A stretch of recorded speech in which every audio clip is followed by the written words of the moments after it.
Well, workers in several industries are now reporting that they're losing their jobs to artificial intelligence technology like Chat GPT. Some economists predict that it could actually replace hundreds of millions of jobs.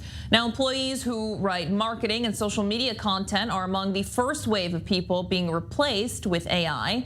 But some say that even advanced AI doesn't match the writing skills of a human, as it lacks a sense of personality. Let's bring in Dr. Camilla Forkosh-Lavan, a practicing psychologist and organizational consultant, joining us live from Jerusalem. Thank you so much for being with us. Look, we're kind of at an interesting point in our society now where there's a lot of jobs across the board that could be replaced by artificial intelligence. We're talking about customer service, paralegal jobs, even accountants, and even trading on Wall Street. So how are people supposed to deal with this when they're moving to other industries if they can just be replaced by artificial intelligence?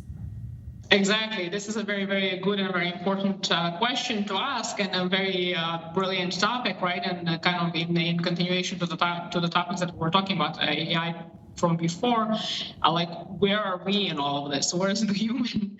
And so it's very important to understand that while technology is moving forward and we need to catch up with the ethics and the legalities, because as we know, there is a lot more that we can talk about. We actually can talk about for a very long time, including healthcare and the influences and what does it bring with it, but we're going to stay on this topic for now.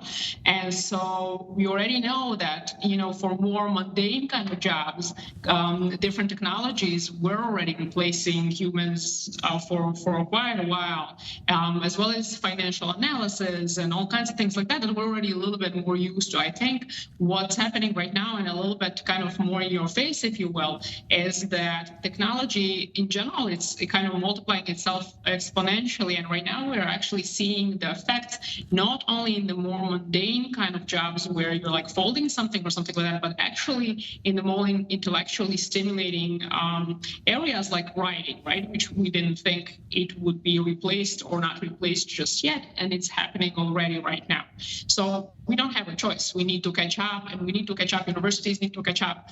Who are we training? How are we training? And where is it that we are fitting in? Well, look, there was an interesting piece in the Washington Post. There were people who had all sorts of jobs in marketing and writing, market research, and one of the individuals interviewed in that piece is actually now going to a trade school to learn how to fix air conditioners, to do plumbing, because these are jobs that certainly can't be replaced with artificial intelligence. So do employers, though, have a responsibility to employ people, or are they kind of at their own will to use this AI?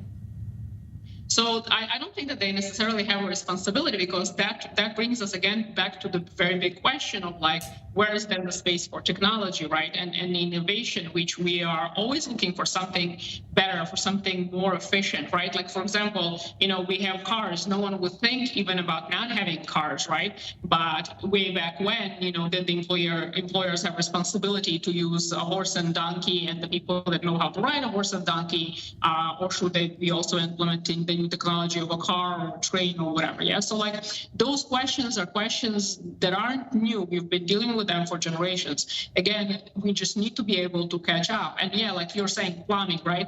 But plumbing for now, plumbing isn't something that also potentially could be replaced, right? So we just need to be able, first of all, as parents, as universities, as schools, to be able to teach people to have in their hands more than one trade that they can have educationally, and also, different kinds of options so a person has. And for sure, we need to be able to be very current. And the idea even of very current right now is something that's very dynamic and changing very, very quick, not the way it was even just a few years ago. Like 5-10 years ago, it was much slower than it is right now, just again, because it's the speed is so much greater.